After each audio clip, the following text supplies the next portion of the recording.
አርዕስተ ዜናው በጭልጋ ወረዳ አይከል ከተማ በተፈጠረ ግጭት በሰውና በንብረት ላይ ጉዳት ደረሰ።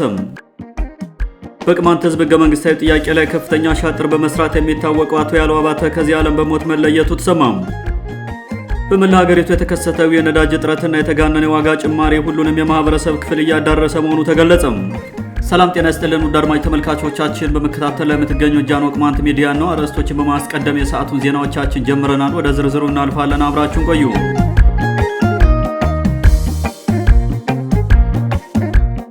በጭልጋ ወረዳ አይከል ከተማ በተፈጠረ ግጭት በሰውና በንብረት ላይ ጉዳት ደረሰ። ትላንት ሚያዝያ 19 ቀን 2018 ዓ.ም ከምሽቱ 2 ሰዓት ላይ በጭልጋ ወረዳ አይከል ከተማ አስተዳደር በተፈጠረ ድንገተኛ ግጭት በሰው ህይወትና በንብረት ላይ ጉዳት መድረሱን ነዋሪዎች ለጃኖ ቅማንት ሚዲያ ገልጸዋል። በከተማው አንድ ሆቴል ውስጥ መሳሪያቸውን እንደያዙ መጠጥ ሲጠጡ የነበሩ ሁለት በቅርቡ ከሽፍትነት ተመልሰው በምህረት የገቡ ወጣቶች ከከተማው ሚሊሻ ጋር በተፈጠረ ግጭት ሲገደሉ የከተማው ሚሊሻ ጽሕፈት ቤት ምክትል ኃላፊ አቶ ጌትነት በለጠ መገደሉ ተሰምቷል። አቶ ጌትነት በለጠ ከምሽቱ 2 ሰዓት ታጣቂዎቹ መጠጥ እየጠጡበት ወደ ነበረው ሆቴል የከተማውን የጸጥታ ኃይል ይዞ በመግባት ትጥቃቸውን እንዲያወርዱ ሲጠይቃቸው እምቢ በማለታቸው ግጭቱ እንደተጀመረ የገለጹልን ምንጮቻችን ሆቴል ውስጥ በተከፈተው በዚህ ግጭት ከሰው ህይወት በተጨማሪ የሆቴሉ ንብረትም ላይ ጉዳት መድረሱን ተናግረዋል። አቢ ደረጀና ክብረት ደሴ የተባሉት በምህረት የገቡ ሽፍቶች መሳሪያቸውን ይዘው እንዲንቀሳቀሱ የፈቀደላቸው መንግስት ነበር። ነገር ግን የአይከል ከተማ ሚሊሻ ጽሕፈት ቤት በድንገት መሳሪያቸውን ለማስወረድ የሞከረበት መንገድ ለህዝቡ ግልጽ አይደለም ተብሏል። ታጣቂዎቹ ከዚህ በፊት ሸፍተው ከፍተኛ የሆነ ውንብድና፣ ዝርፊያና ግድያ ሲፈጽሙ የቆዩ መሆናቸው እየታወቀም መሳሪያቸውን ይዘው እንዲንቀሳቀሱ የፈቀደው መንግስት አይከል ከተማን የዜጎች ህይወት የሚቀጠፍባትና የእገታ ማዕከል አድርጓት ቢቆይም ዳፋው ተመልሶ የራሱን ካድሬ ህይወት አስከፍሏል ሲሉ ምንጮቻችን የተሰማቸውን ገልጸዋል።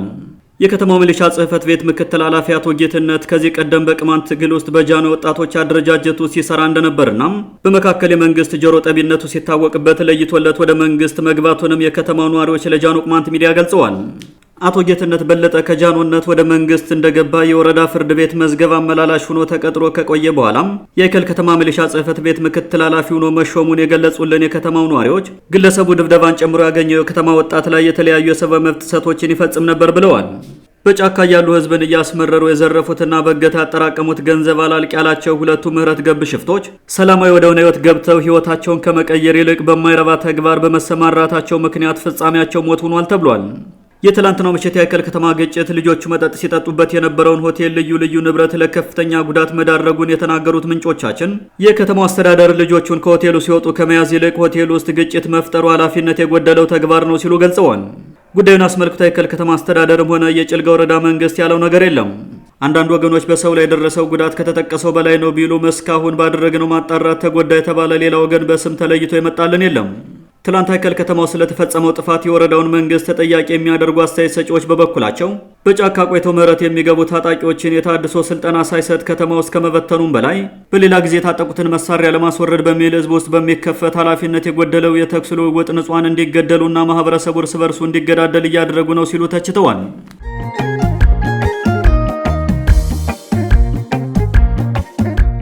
በቅማንት ህዝብ ህገ መንግስታዊ ጥያቄ ላይ ከፍተኛ ሻጥር በመስራት የሚታወቀው አቶ ያለው አባተ ከዚህ ዓለም በሞት መለየቱ ተሰማ።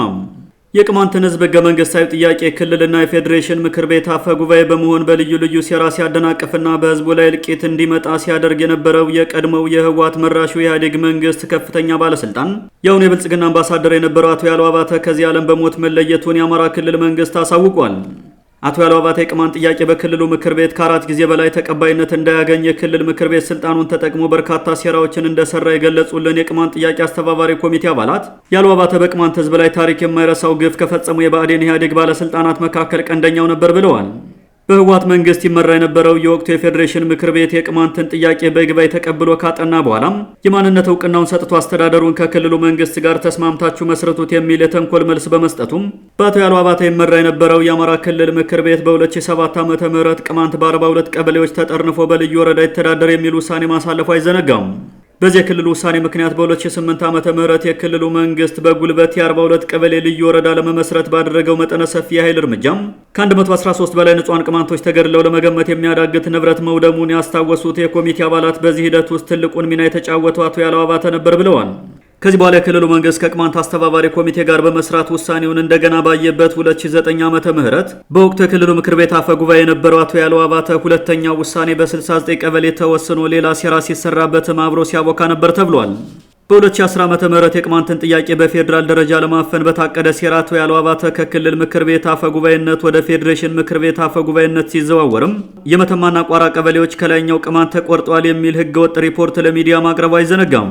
በወቅቱ የቅማንት ኮሚቴም ሆነ ሌላ አካል ሳይጠይቀው እንዲሁም የፌዴሬሽን ምክር ቤትን አካሄድና ስርዓት ሳይከተል ሁለት የሰፈሩን ሰዎች አደራጅቶ ወደ ነጋዴ ባህር በመላክ ጥናት አካሄደው መጥቷል በሚል ነበር የመተማና ቋራ ቀበሌዎች ተቆርጧል የሚል ዘረኛ ሪፖርት ያቀረበው ተብሏል።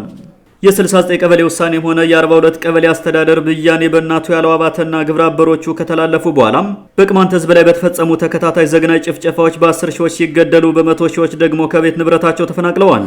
እናቱ ያለው አባተ በፈጠሩት ሰይጣናዊ አሻጥር ምክንያት የቅማንት ህዝብ ላይ በደረሰው ለመናገር በሚያዳግት ጥቃት ቁጥራቸው ወደ 10 ሺህ የሚሆኑ ቅማንቶች እስከ ዛሬ ድረስ በሱዳን ባብክሪ ዓለም አቀፍ ስደተኞች ካምፕ ተጠልለው ይገኛሉ። በቅማንት ህዝብ ላይ ግፍ የፈጸሙ በርካታ የህወሓት መራሹ ብአዴን ኢህአዴግ መንግስት ካድሬዎችና እንደናሳምነው ጽጌ ያሉ ጽንፈኞች በሰኔ 15ቱ ማዕበል እርስ በርስ የተገዳደሉ ሲሆን እንደ ደሳለኝ አስራደና ያለው አባታ ያሉት ደግሞ ጊዜያቸውን ጠብቀው የቀድሞ የሴራ ጓዶቻቸውን ተከትለዋቸዋል ያሉን አስተያየት ሰጪዎች እንደነገዱ አንዳርጋቸውና ዮሐንስ ቧያሌው የመሳሰሉትን በሌላ መንገድ በሰፈሩት ቁና ተሰፍሮላቸው ፍዳቸውን እየቆጠሩ ነው ብለዋል።